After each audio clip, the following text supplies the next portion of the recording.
Assalamualaikum Baraya, selamat datang kembali di Guru Gembel Channel. Tahukah Baraya bahwa nama Ibu Megawati sebenarnya bukan Soekarno Putri, tetapi Soekarna Putri. Dan bukan Soe, tetapi Su. Dan bukan Karno, tetapi Karna. Dan ini sebenarnya bukan hanya perbedaan kecil dalam aksen Sunda atau Jawa atau perbedaan dalam bahasa baru dengan bahasa lama, bukan seperti itu, bukan ejaan lama, ejaan baru, bukan seperti itu. Tetapi ini memang adalah nama yang sudah disematkan. Jadi maksudnya sempat di zaman dulu ketika Pak Karno masih hidup, beliau juga menemukan ada seorang wartawan yang menulis Soekarno Putri dan Soekarno Putra. Itu langsung ditegur, hei wartawan-wartawan, jangan sampai bikin saya terpaksa bikin bubur merah sama bubur putih lagi gara-gara nama anak saya digonta-ganti. Nama anak saya itu adalah Soekarna Putri.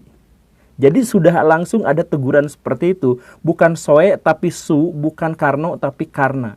Kita tidak mendapatkan penjelasan lebih kenapa Bung Karno memaksakan nama Soekarna itu, tetapi yang lebih pentingnya lagi adalah kenapa Ibu Megawati justru memaksakan untuk mengganti namanya menjadi Soe Karno, walaupun itu tidak sesuai dengan amanah ayahnya. Nah, di sini kita akan berbicara bukan hanya soal nama, tetapi sesuatu yang lebih penting di balik itu, terkait dengan politik, budaya, bahkan agama. Yuk kita mulai.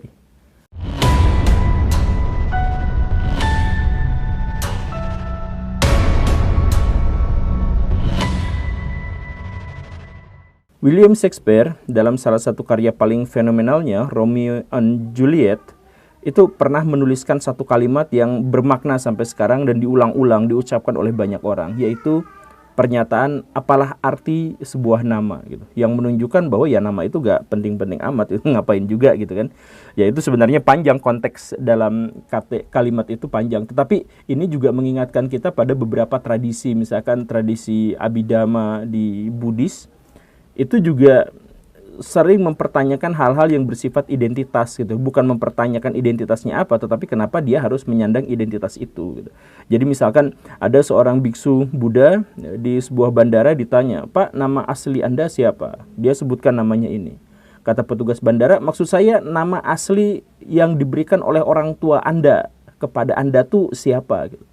Kata si biksu, "Lah, orang tua saya sendiri juga nggak tahu nama asli saya itu siapa. Jadi nama mereka bikin nama untuk saya, tetapi mereka nggak tahu nama asli saya itu siapa." Kadang-kadang orang Buddha tuh ngeselin ya, malah diajak berfilsafat gitu. Ya maksudnya, ya kan orang tuanya sendiri memang tidak pernah tahu nama asli si biksu itu siapa, kenapa dia ngasih nama gitu. Atau misalkan dalam filsafat kontinental barat juga kita mengenal banyak sekali serangan-serangan terhadap nama, terhadap unsur-unsur identitas gitu, terhadap bahasa gitu. Itu orang-orang filsafat kontinental itu memang nyebelin juga, suka nanya-nanya hal yang kayak gitu gitu. Nah, tetapi beda orang, beda cerita, beda tradisi juga beda pemahaman. Jadi di Indonesia atau di Nusantara secara umum, nama itu penting. Misalkan nama bagi orang Bali itu bukan hanya menunjukkan seseorang, tetapi menunjukkan identitas yang lainnya gitu. Misalkan dia ada dalam strata mana dalam sebuah hierarki masyarakat gitu. Jadi apakah dia anak agung misalkan yang seperti itu ya, atau bahwa dia itu anak keberapa dalam sebuah keluarga gitu kah, apakah namanya Ketut gitu kan, itu juga sebenarnya menunjukkan dia ada di posisi yang mana gitu. Atau misalkan kalau kita lihat orang-orang Jawa juga menempatkan nama itu sesuai dengan statusnya. Jadi misalkan kalau nama orang-orang besar, orang-orang bangsawan, maka namanya bagus-bagus dan panjang-panjang serta memiliki makna yang hiperbolik gitu, yang besar-besar gitu. Amangkurat gitu, artinya pemangku bumi gitu kan, pemangku alam semesta gitu. Atau misalkan ya Pakubuwono gitu ya kan begitu ya. Atau misalkan dan nama itu harus dibuat panjang gitu, ngarso dalem ingkang sinuwun Sri Sultan Hamengkubuwono Panglima Ing Ngalogo Abdurrahman Saidin Panotokomo Khalifah Jumeneng ingkang sekian dan seterusnya gitu, namanya panjang sekali. Nah, karena apa? Karena bangsawan. Jadi nama yang panjang menunjukkan dia itu adalah bangsawan gitu. Atau misalkan dalam kerajaan-kerajaan kuno di Indonesia, nama kecilnya Ken Arok, tetapi sudah besar dia raja, maka harus ganti nama. Jadi nama itu Jadi nama itu sebenarnya adalah menunjukkan bukan hanya profil pribadi, tetapi juga status yang disandang dan sebagainya.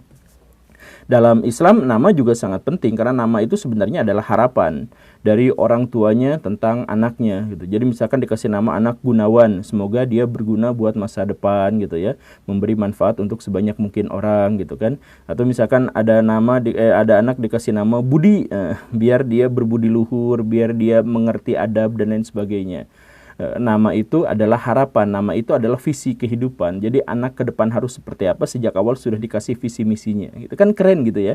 Nah, justru karena itulah maka presiden-presiden di Indonesia pun barayat nyadar atau tidak, kebanyakan di antara mereka itu ganti nama. Misalkan kita mulai dari yang paling awal ya, Bung Karno. Nama asli Bung Karno itu siapa? Nah, nama asli itu nanti ditanyain lagi. Siapa yang tahu nama asli itu? Nama kecil Bung Karno itu sebenarnya Kusno. Tetapi karena beliau sakit-sakitan, gantilah nama menjadi Soekarno. Nah, ini penting. Ini nama berganti gara-gara apa? Gara-gara tidak sesuai dengan ramalannya. Jadi gini, nama Kusno itu sebenarnya adalah nama yang bagus, tetapi nama itu tidak layak untuk orang yang sangat besar di masa depan. Atau orang yang dilahirkan sebagai orang besar, itu nggak cocok, walaupun namanya bagus ya. Nah, karena apa? Karena cuma 2 suku kata, udah selesai sampai di situ. Nah, kalau misalkan ada orang Jawa, seperti yang dijelaskan tadi, kalau ada orang Jawa dan dia adalah orang besar, maka namanya harus panjang, harus hiperbolik, harus maknanya luas, dan sebagainya. Jadi nama satu kata Kusno gitu, itu kurang tepat gitu. Makanya sejak kecil Bung Karno itu sakit-sakitan.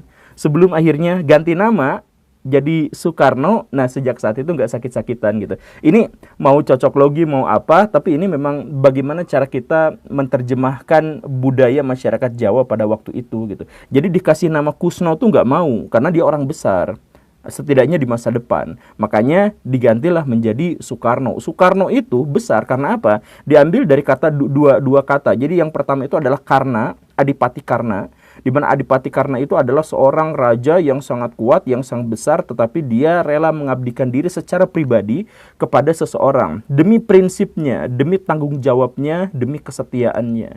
Jadi dia bisa mengalahkan Duryodhana, dia jauh lebih sakti, lebih kuat daripada Duryodhana, dia bisa menghancurkan Hastinapura dengan sangat mudah, tetapi karena dia merasa bahwa dirinya berhutang budi dan bahwa harga dirinya ditempatkan pada kesetiaan, maka dia tidak melakukan pemberontakan dan pengkhianatan. Bahkan ketika Duryodhana itu melakukan kejahatan, dia tahu itu jahat, tetapi itu dia pikir sebagai bagian dari konsekuensi. Nah, ini kan sebenarnya maknanya sangat luar biasa, dan karena walaupun dia baik tetapi berpihak pada yang jahat, maka ayahnya menambahkan di depannya itu Su. Su itu artinya baik. Jadi Karna yang baik. Jadi Adipati Karna yang berpihak pada kebaikan gitu. Jadi ini Karna itu kan sudah nama raja. Nah, jadi ini cocok, tidak sakit-sakitan lagi Bung Karno sejak kecil, dan sejak saat itu Bung Karno memang sudah cocok dengan nama Soekarno itu. Nah, bagaimana dengan presiden kedua kita, Pak Harto atau Soeharto? Baraya sadar gak bahwa Pak Harto itu sempat ganti nama? Nah, tapi gini, nama kecil Pak Harto itu memang sejak kecil namanya sudah Soeharto. Soeharto itu artinya apa? Harta yang baik, atau orang yang memiliki harta yang baik. Kenapa seperti itu? Ya karena keluarganya sebenarnya hidup dalam kemiskinan, dan karena itu berharap tentu saja bahwa si anaknya itu akan bergelimang harta atau kemakmuran. Tetapi ditambah Su di depannya menunjukkan bahwa dia adalah tetap orang yang baik, walaupun kaya raya tajir melintir gitu kan. Nah, jadi nama Soeharto itu bertahanlah dari situ. Nah, tetapi nama Soeharto itu sebenarnya juga adalah nama yang terlalu Jawa dan memang mengandung tradisi-tradisi Jawa. Dan Pak Harto itu, Baraya mungkin sadar atau tidak, ternyata beliau itu mu'alaf. Jadi maksudnya gini Baraya, sejak beliau menjabat sampai tahun 1991, Pak Harto itu tidak pernah sholat, tidak pernah melakukan ritual-ritual keagamaan, dan bahkan cenderung tidak suka pada simbol-simbol atau sesuatu yang dikaitkan dengan Islam. Jadi ketika ada yang ngomong insya Allah, Pak Harto itu langsung negur, ngapain harus dengan kata-kata seperti itu. Sebutan Assalamualaikum, Pak Harto itu kalau bukan gara-gara sesuatu yang sangat penting, beliau nggak mau mengungkapkan itu. Bahkan beliau misalkan anti terhadap hijab atau jilbab. Perempuan itu tidak boleh berjilbab di masa kekuasaannya gitu. Kemudian tradisi-tradisi Islam semuanya dibatasi. Bahkan partai-partai Islam ketika suaranya naik sedikit itu langsung disusupi oleh intel, sebisa mungkin dipecah belah, dihancurkan. Karena beliau itu memang sejak lama sudah mengatakan bahwa saya itu abangan dalam artian bahwa dia itu bukan pengamal ajaran Islam, tetapi tradisi leluhur. Jadi dia punya banyak dukun, dia punya apa dan sebagainya. Nah, tetapi di tahun 91 beliau tuh entah bagaimana mulai mengubah sikapnya terhadap Islam. Jadi beliau tuh naik haji tahun 91, kemudian dapat pencerahan nggak tahu apa, hajinya mabrur gitu, sehingga ditawarin nama, akhirnya dia ganti nama menjadi Haji Muhammad Soeharto. Jadi sejak saat itu dia selalu nyandang HM Soeharto. Di mana-mana dia langsung mencantumkan HM Soeharto. Dan bukan hanya nama itu, tetapi beliau menjadi melonggarkan tradisi hijab. Silahkan perempuan yang mau berjilbab di sekolah pun tidak apa-apa, jadi PNS tidak apa-apa, misalkan begitu. Kemudian mendukung ICMI, Ikatan Cendekiawan Muslim Indonesia. Nah, itu yang pada waktu itu ketuanya adalah Pak Habibie. Nah, itu kan berarti dia tuh jadi pro terhadap Islam. Kemudian beliau juga bahkan menjadi salah satu orang yang paling berjasa dalam meletakkan ekonomi syariah dengan mendirikan Bank Muamalah, atau menjadi bagian dari orang yang mendirikan Bank Muamalah. Itu Pak Harto seperti itu. Nah, jadi ketika Pak Harto ganti nama itu sebenarnya menunjukkan identitas yang benar-benar sepenuhnya berubah gitu. Bahwa dirinya adalah seorang muslim, bahkan taat. Jadi di akhir masa pemerintahan itu, beliau sempat berdebat dengan Pak Habibie dan beliau itu mengatakan bahwa Pak Habibie, Anda tuh soleh, sholat 5 waktu sehari. Saya juga sholat 5 waktu sehari. Nah, kutipan itu menunjukkan bahwa beliau tuh sudah benar-benar taat gitu. Di episode yang lampau saya jelaskan bahwa inilah alasan kenapa Kanjeng Nyi Roro Kidul tidak lagi setia pada Pak Harto gitu. Ya, tetapi apapun itu, ketika Pak Harto ganti nama menjadi Haji Muhammad Soeharto, itu sebenarnya bukan hanya ganti nama seperti yang tadi itu, tetapi bahwa kecenderungan politik beliau, kebijakan-kebijakan beliau, sikap pribadi beliau itu sepenuhnya berbeda. Ganti nama itu menunjukkan bahwa secara serius beliau memang mendalami dan mencoba untuk mengamalkan ajaran Islam. Walaupun ya belum selesai gitu ya, karena korupsi. Kita lanjut ke, kalau Habibie kita lewat saja, kenapa Habibie itu tidak ganti nama. Yang ganti nama itu adalah Gus Dur. Nah, Gus Dur itu penting juga dalam memahami tradisi Jawa gitu. Jadi nama Gus Dur itu, nama aslinya, nama lahirnya itu adalah Abdurrahman Al-Dakhil. Diambil dari salah seorang khalifah dinasti Fatimiyah, dinasti Umayyah di Cordova yang paling besar, yang paling terkenal, dan jalan hidupnya itu benar-benar inspiratif gitu. Al-Dakhil itu, sang penakluk itu. Nah, namanya itu adalah Abdurrahman Al-Dakhil, tetapi karena orang Jawa susah mengejanya, ya sebagian orang Jawa itu kan menyebut Al-Fatihah aja Al-Fatihah gitu.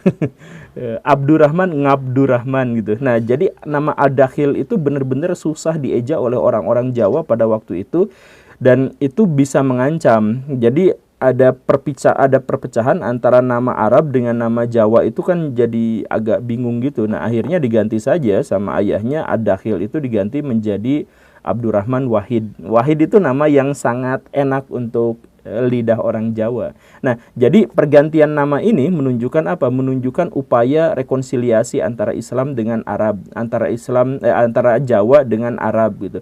Jadi orang tuanya berusaha untuk mengait-ngaitkan, tetap tidak lepas antara tradisi Jawa dengan tradisi Islam, dan ini melekat sampai Gus Dur di akhir hayatnya. Beliau itu adalah orang yang berusaha untuk mengkompromikan atau bahkan menyeimbangkan dan menyatukan antara ajaran-ajaran luhur Islam dengan tradisi-tradisi Jawa gitu.